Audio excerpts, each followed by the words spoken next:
The New York Knicks has won the NBA championship. Sounds weird, doesn't it? I ain't expect them to win. I ain't expect New York to win anything in the next 30, 40 years. I'm not gonna lie, it's New York. Come on now. But let's break this win down. Let's break this win down on the other side. Or the loss. Let's break that loss down for Victor Wembanyama and the Spurs, right? Now, when they came into the league, when they came into the playoffs, my bad. When they came into the playoffs, it's kind of like the Thunder when everybody was talking about experience. But the difference with them was, the difference with the Spurs was, they was killing. Timberwolves, they won against them. They won against Trailblazers, and people knew that was going to happen. Then they won against OKC. And now, that whole series was something special because the Thunder has just won the championship, and you know their team is young. That's what everybody boasts about. The Thunder's so young, and they got all these draft picks, and they got this superstar MVP dude, and all these narratives, right? Then Wemby comes on the scene and ruins that all. Chet, you dropped 2 field goals in what? You shot 2 times in a game 7. Yeah, people were on your behind, bro. They was on it. But that happens, right? And Wemby dominates. Wemby dominates, but the entire team dominates too. But people did not talk about Fox. He was hurt the first 2 games, I think. He was hurt the first 2 games. It might have been 3 games. But he was hurt the first 2 games. People weren't talking about him because they were winning. The narrative was OKC. OKC might get beat by a team that just got into the league with Wemby. Correct? Then we see Castle's hooping. Oh, wait, no. Castle was turning over that ball. But Castle was hooping. Fox was hooping. Fox was not hooping. Harper was hooping.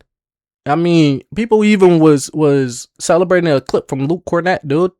Luke Cornett. But I say all that to say, the narrative was not on Fox because they were winning. And people weren't scapegoating Fox until they got to the NBA Finals. Now, them insecurities or them big flaws get shown in the NBA Finals. Now, this team has no experience, correct? They don't have no experience until they got to the playoffs. But this is their first playoff series, or not series, playoff. You know what I'm trying to say. This is their first playoffs, right? Fox has not been playing that good. Castle has been turning over that ball. And Wemby, you got to make your free throws. And Wemby not making his free throws, right? Them flaws get shown in the finals. I got a whole 7-minute video talking about how Fox is not who he used to be. You need to grow them free forms back. You need to grow them back, guys. But I say all that to say, when it comes to Castle, he's turning over that ball, right? When it comes to Wemby, he got to make his free throws. When it comes to Fox, he was playing bad, and Harper, a rookie, was playing better than him. And all that, the experience was not there. And when people ask me, why do you think the Spurs blew their lead so many times? It's the experience when it comes to the clutch. You couldn't go to Fox because Fox is not playing good. You couldn't go to Castle because Castle is turning over the ball. You can't go to Wemby because Wemby he rather go for a jumper. He'd rather go for a jumper than go to the paint. And when he goes to the paint and gets fouled, he can't make his free throws. So all them flaws kind of matter in the clutch, right? They kind of matter in the clutch. And the biggest of all, when it comes to experience and in the clutch, they don't know nothing about that. They don't really know nothing about that because they haven't been in the playoffs. They have not been in the playoffs. Now, they beat the Thunder. Hoorah. They beat the Trailblazers. Nigga, we expected that. They beat the Timberwolves, throwing elbows and TikTok dances and shit. Congrats. But when it comes to the finals and playing the roggish team like New York, flaws will be shown. And that's why I think they lost. Because the flaws that they had throughout the playoffs, they got exploited. Correct me if I'm wrong. You know what I'm trying to say. In the finals. And no one talks about that. No one talks about how Wemby can't hit his free throws. And then Fox want to do a J.R. Smith moment. Nobody want to talk about that. And I'm here to say that's why I think they lost. And I think this is just the beginning of Wemby's villain saga. Real stuff. And people are saying trade Fox. I don't think you trade Fox this year. or next year or whatever. If you trade him, you trade him during trade deadline because this is just one series. I mean, this is just one playoff drought or not drought. Y'all know what I'm trying to say. You got to give him grace because he was an all-star. Was he doing all-star things? No. Was Harper playing better than him? Yes. But we have to take that into account. Now, let's go to the Knicks. OG Anunoby, man. OG Anunoby. That boy a dog. I think y'all seen him on the Today Show. It was either Today Show or the Good Morning America. He was high as a kite, bro. High as a kite. They asked him a question, couldn't answer, and Jalen answered it for him.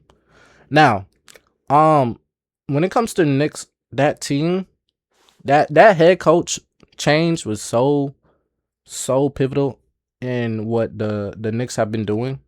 They actually played their bench. They actually got a more decent bench than last year. They brung in Clarkson. They brung in they brung back Larry Shamet. I be calling him Larry Shamet. Shout out B-Ham, bro. Y'all brung back. Y'all did the right things in the offseason to get where you're at. Now, I have to say this because I'm a Hawks fan. Hey, that means we're the second best team in the NBA because the Spurs only beat them once. Everybody else they lost. And we beat them twice. Shout out CJ McCollum. He's coming back because I seen him take a picture with the Atlanta Hawks. With his haircut. He's just coming back, guys. But to see that and see the Knicks change their head coach, it was a crazy move. But Thibodeau only played his starters. And now when you get Mike Browns and you make adjustments just like he did in the Hawks, because the Hawks beat them, they beat them the first game or the second game. Yeah, they beat them a game. And then he made an adjustment and then they beat us like 3-0 or 2-0, right? You make an adjustment to the Spurs. And even though all they had to do was not blow a lead, you fight. Mike Brown, congrats, bro. Because he deserves it. I mean, he was just in Sacramento, brought him to the playoffs, and then switched teams, and then played his former star and told him play for the Knicks today, and he did. So that's fun to say. Cat, that boy finally got a ring, bro. That's all I could say, bro. People are always on Cat ass. I'm not gonna lie.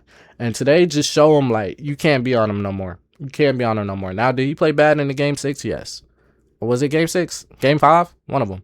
Did he play bad in that? Yes. I ain't gonna lie. He fouled out with 2 points. They were gonna be on your ass if y'all didn't win. Jalen Brunson. Now, let's talk Jalen Brunson. We're gonna have to have some uncomfortable conversations about him and Kyrie soon. I'm not gonna get into it. I'll probably make another video about that. But Jalen Brunson was hooping, even though he shot toward 8s. He was hooping. He really changed the archetype for small guards. And I'm so glad that he is because these big guards that are in the draft, I don't like. Keaton Wagler can care less for. Nate Ament could care less for. I think he's a forward though. It's some people in the league that people in the draft that I can care less for. These big guard archetypes are getting locked up for a reason, bro. Shout out Cade though. Shout out Cade and LaMelo though. Yeah. But these people are getting locked up for a reason, and Jalen Brunson is slowly changing that narrative because A-Cuff about to come in the league and kill. But I digress. Shout out Kingston Fleming. Hawks, can you take him? But I digress.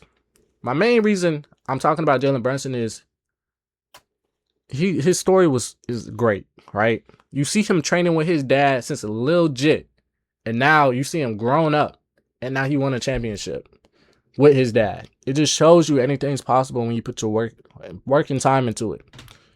But I'm happy for the Knicks. I'm happy for Mikal. He got his ring after losing the first time.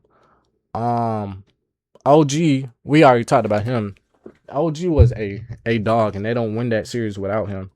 Because he was the X factor, which I thought Cat was, but apparently not. But this series was amazing, or this playoffs was amazing too. Hawks, lock in, chat.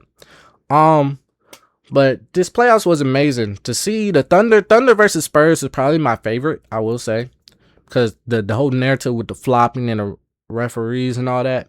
But the Knicks versus Spurs was nice to see too. The Knicks versus Hawks, and when I seen CJ McCollum game on Jalen Brunson like twice, that was fun to see.